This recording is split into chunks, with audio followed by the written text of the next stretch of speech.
As I said at the beginning of Mass, we celebrate Gaudete Sunday today. The word Gaudete means rejoice. We light the third Advent candle, the rose-colored candle, and it's a sign of the joy that we're looking forward to the coming of the Messiah. And so the question I want to ask today is, what is the source of that joy? What is it that we should be rejoicing in and celebrating at this moment? And I think in our first reading, the prophet Isaiah gives us an insight into the answer. He said, "In my God is the joy of my soul." He doesn't say that God is one of many things that gives him joy. Like I have a list of 15 things that I'm really happy about, and God's one of them. And he doesn't say just that God produces part of the joy, but he says, "In God is the joy of my soul." Why? Why is that? And a question for us to ask is, when we look into our soul, do we find joy in there? Or is there something else? Darkness or bitterness or loneliness? And is God the source of that joy?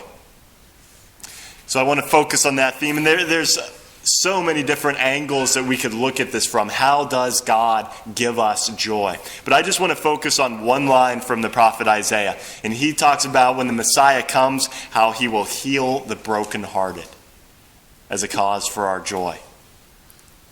And I was thinking, when I visit our parishioners in the nursing homes, and you see them there and the other people who are there as well, especially when their minds are still very sharp and their bodies are deteriorating to the point where they can't even do simple tasks, like they can't even get up and walk down the hallway and get a coffee for themselves anymore. It can be so frustrating for them. Many of them, they still want to be out socializing, they still want to be working or doing something, and their minds are sharp, but they can't do even basic functions in a lot of cases. They can't go out and drive somewhere.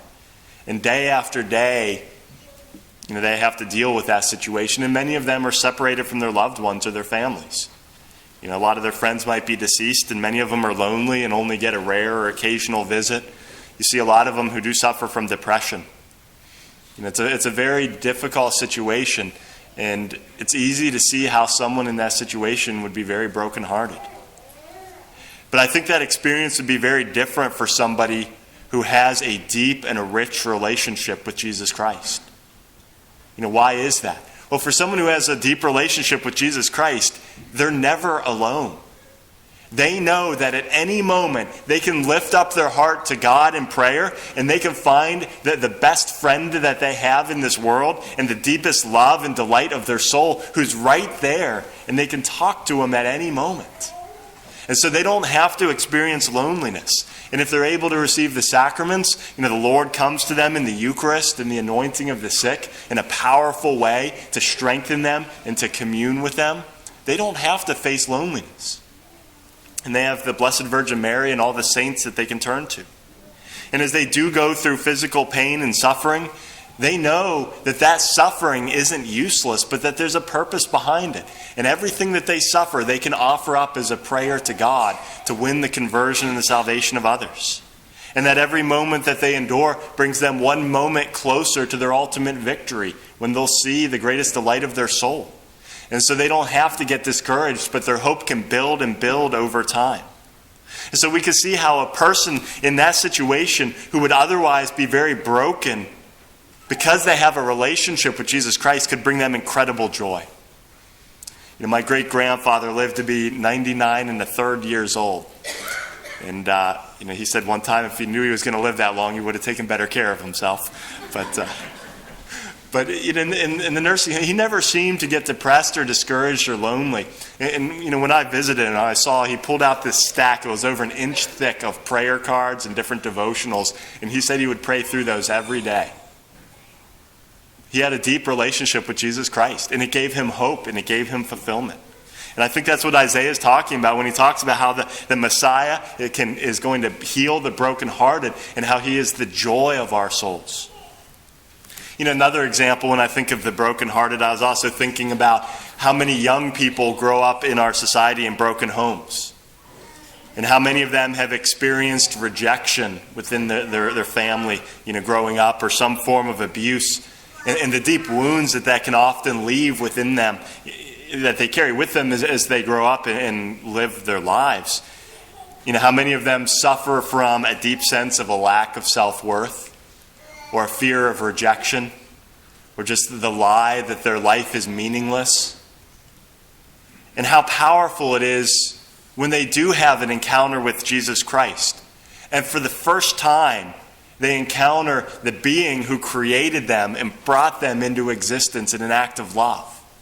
And the one who loves them fully and totally, and who will never abandon them. And how for the first time, they can see that their life does have value, that they will not be abandoned, that they do have meaning, and that their life is sacred and precious. And how in a single instant of encountering the love of Christ, they can be completely and totally transformed.